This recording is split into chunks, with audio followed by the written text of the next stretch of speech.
मित्रों, जय श्री राम। अपना स्वागत है आप सभी लोगों का श्री रामचरितमानस पाठ में। शुरू करते हैं आज का प्रसंग।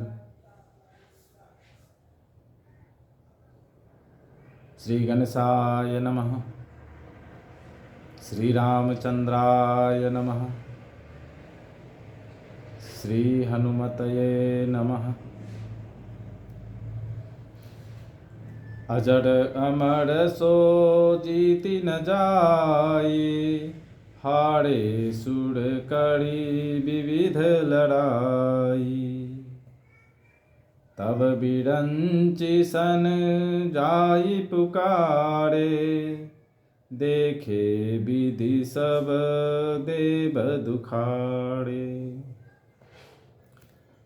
सब सन कहा बुझाई विधि, दनुज निधन तब होई। शंभु शुक्र संभुत सुत, एहि जीतई रन सोई। मोर कहा सुनी करहु पाई, होई हैं ईश्वर करहि सहाय। सती जो तजी दक्ष मख देहा, जनमी जाई हिमाचल गेहा। तेहि तपु कीन शंभुपति लागी, शिव समाधि बैठे सब त्यागी। यद्यपि यही असमंजस भारी, तदपि बात एक सुनहु हमारी। पठबहु कामु जाई शिव पाही, करे क्षोभु शंकर मन माही। तब हम जाई से वही सिरनाई, करवाऊ विवाहु बड़ियाई। एहि विधि भले ही देव हित होई, मत यति नीक कहै सब कोई। अस्तुति सुरन कीन्ह अति हेतु, प्रगट्यो विषम बाण वृष केतु। सुरन कहई निज विपति सभा, सुनि मन कीन विचार। शंभु विरोध न कुशल मोहि, बिहसी कहेउ असमार। तदपि करब मैं काजु तुम्हारा, श्रुति कह परम धर्म उपकारा। पढ़हित लागित जय जो देहि, संतत संत प्रशंसहि तेहि। अस कही चलेउ सबहि सिरुनाई, सुमन धनुष कर सहित सहाय।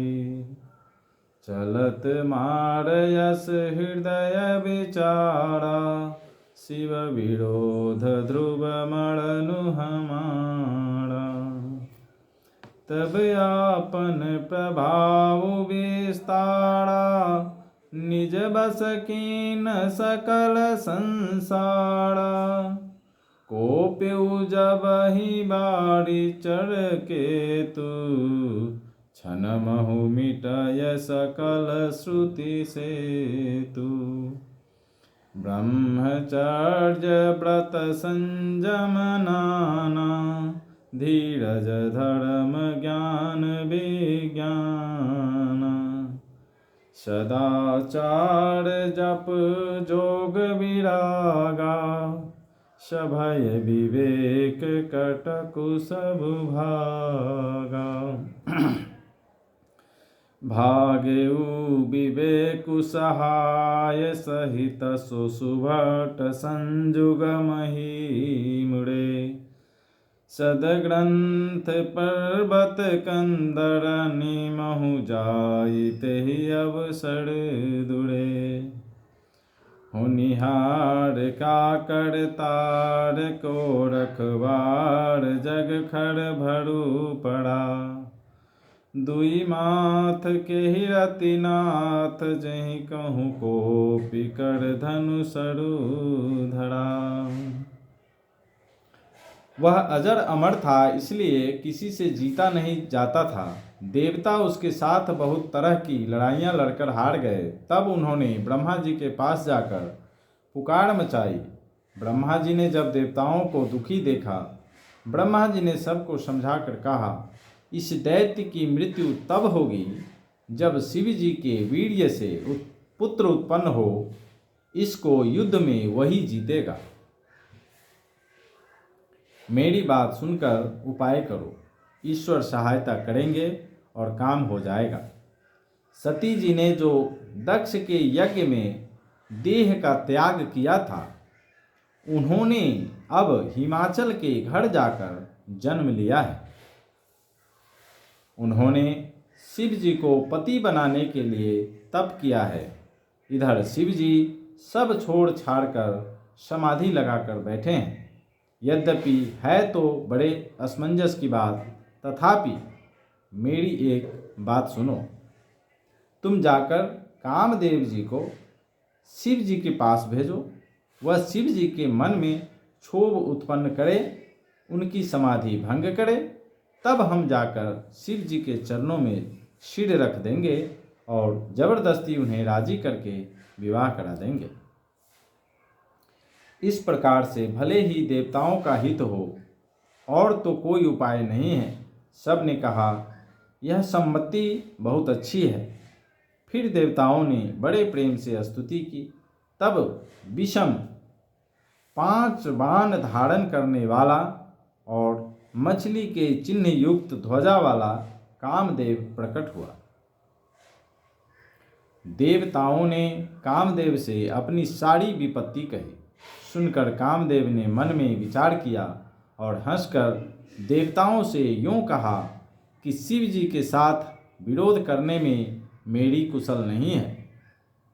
तथापि मैं तुम्हारा काम तो करूँगा, क्योंकि वेद दूसरे के उपकार को परम धर्म कहते हैं।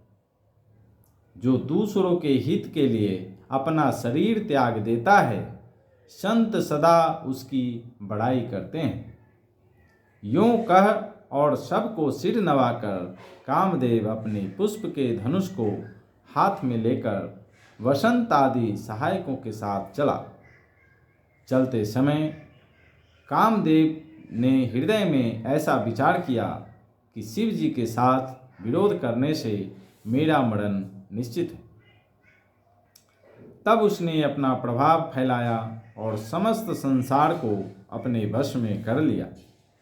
जिस समय उस मछली के चिन्ह की ध्वजा वाले कामदेव ने कोप किया, उस समय क्षण भर में ही वेदों की सारी मर्यादा मिट गई। ब्रह्मचर्य, नियम, नाना प्रकार के संयम, धीरज, धर्म, ज्ञान, विज्ञान, सदाचार, जप, योग, वैराग्य आदि विवेक की सारी सेना डरकर भाग गई। विवेक अपने सहायकों सहित भाग गया। उसके योद्धा रणभूमि से पीठ दिखा गए। उस समय वे सब सदग्रंथ रूपी पार्वती पर्वत की कंदराओं में जा छिपे, अर्थात ज्ञान, वैराग्य, संयम, नियम, सदाचार आदि ग्रंथों में ही लिखे रह गए। उनका आचरण छूट गया। सारे जगत में खलबली मच गई और सब कहने लगे, हे विधाता, अब क्या होगा? अब क्या होने वाला है? हमारी रक्षा कौन करेगा?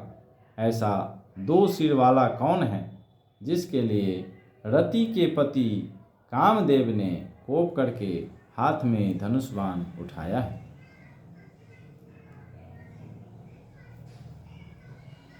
आज के लिए इतना ही। चैनल पे नए हैं तो चैनल को सब्सक्राइब करें ताकि हर प्रसंग आप तक पहुंच सके, समय से पहुंच सके। और शुरू से लास्ट तक सारे एपिसोड को सुने। मेरा विश्वास है प्रभु आप सब पर कृपा करेंगे। मिलते हैं फिर अगले प्रसंग में। जय श्री राम।